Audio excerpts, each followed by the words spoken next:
Oh, yes, Mzansi, welcome back. This is your Feel Good Breakfast show, and I'm going to try my very best to keep my normal voice and not go into, hello, my little booger boy. It's fine, Ryan, it's fine. Listen, as days grow short and obviously temperatures are getting colder, it's obviously common for pet owners to assume that they can pause tick and flea prevention. However, even in winter, these pesky parasites can still harm your furry companion. So today we're going to be delving into why it's important to continue tick and flea treatments throughout the year, and especially including the colder months. And the one and only Dr. Vince Boert is in the building and is brought along the incredible, the ever so heart-stealing Shungu in the building here to tell us why. Shungu, how you doing? Good morning. Oh, we're getting so many smiles this morning, and a beautiful boy. And of course, Doc, we're not forgetting about you. I'm used to it. It's fine. I was going to say I'm invisible behind him. Yeah, exactly that. But well done to both of you for being here so bright and early, and thank you so much for coming through. Thank you for having us. I'm hoping you're going to validate what we've just said now. 100%. And the fact is that we do need to maintain tick and flea protection throughout.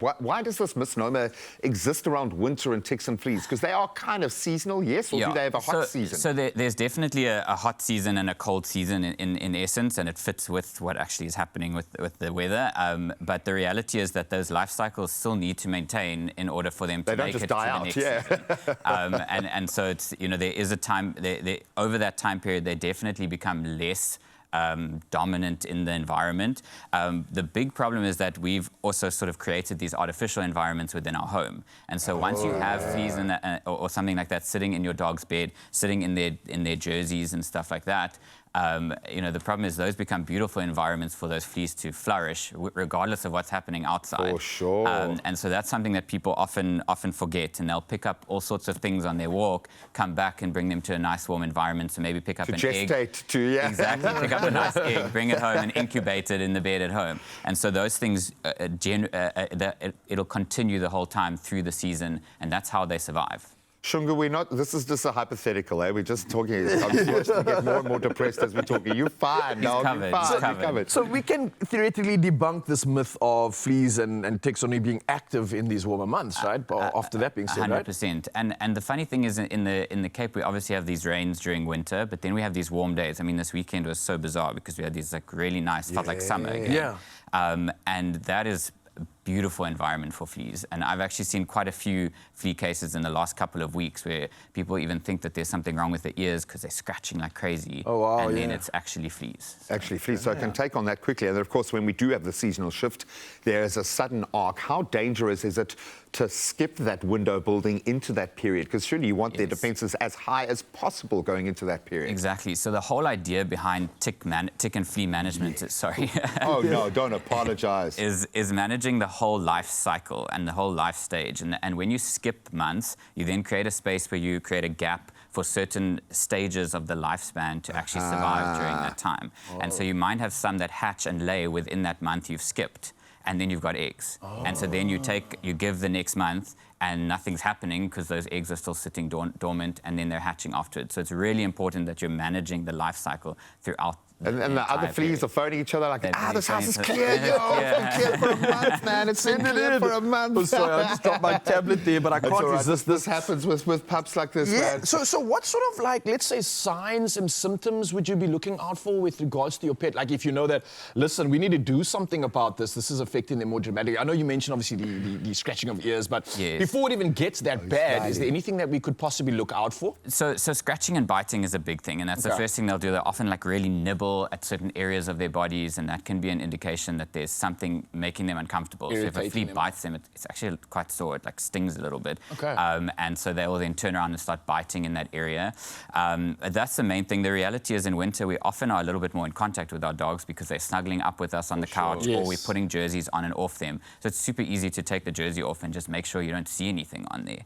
And then it's really, really important that you keep washing all of those things. You don't just put a jersey on for the beginning of winter and leave it on for the whole period. Is a normal wash okay when it comes to bedding and jerseys and things like that, or do we need to take it a step further? A normal heat wash, so it needs to not a cold wash. It needs to be a heat wash. If you don't have access to that, you can always put stuff into black bags and put it out in the sun for a bit, heat it up, and then do a cold wash. So, so you can do things like that to try and sort of get that cycle under control. How often do we need to be treating? So you stick with your monthly treatment. Yeah, you don't break that cycle, and you need to stick with your monthly treatment. Obviously, if you're using a monthly product, then you need to stick with that monthly product, and that's where NEXGARD is so helpful because you don't really stop, so you just keep on. It becomes a part of your routine, 100%. Exactly. All right, while G-Man gets taken away into dreamland by Shungu right now, I want to talk to you, Mzansi, because I firstly can't deny the fact that dogs love tickles. So let's just remember that as well. Clearly, don't worry. I don't think grooming or looking for fleas is going to be a problem. Well, yes, exactly. Then you'll feel them straight away. If you're giving them good ear rubs, you'll know straight away. Yeah, well, look, Donovan, thank you so much for coming through. I think this is the perfect time to have this conversation. And again, from Mzansi, I think this is the perfect time to remind you that, obviously, as the temperatures drop, it's a reminder to not let your guard go down as well. And that's because NEXGARD is going to provide you with the reliable protection against ticks and fleas, ensuring your furry friends stay safe and comfortable, and that's even during these winter months. And of course, NEXGARD's monthly chews offer year-round protection, giving you peace of mind by preventing infestations before they start. And this also allows you to stay ahead of the game. It's convenient and effective, and just one tasty chewable tablet a month keeps your dog protected. And that's because their health and happiness shouldn't take a winter break. And of course, your memory shouldn't either. Completely now. And then you get the extra cuddles as the bonus. And of course, as an added bonus, you also stand the chance of winning 2,000 Rand in cash and a surprise goodie. So how do you get there? Well, you simply reply to the competition post on that's the Expresso social media pages, and tell us what your dogs love most about the winter. I'm guessing it's the snappy dressing, maybe. Don't forget to hashtag NEXGARD in that answer, and an all-important hashtag to qualify, Guardians of Love. We need to see it there. That competition closes at midday. That's Friday the 14th of June at midday. You don't have a huge amount of time, but you can check out the T's and C's on expressoshow.com. All the best of luck. Shungu, you're a legend. Shungu is a legend. Beautiful, man. I didn't get an opportunity to ask this, and I don't want to make it like negative after. We just had, what happened to the leg? Yeah. So he was a hunting dog up in North KZN, and they're not really sure. He was brought into me with a broken leg, with the bone exposed, and unfortunately it had already become quite badly infected. They needed to sort of make the decision about whether we were going to sort of make the horrible decision or take the leg off. Thankfully you didn't. Yeah, there was just something about him. I don't know, I guess all vets have a bit of a story like that we all kind of have a bit of a... Are you allowed one? Or does this happen often? No, there's... about 20. Most vets have many dogs.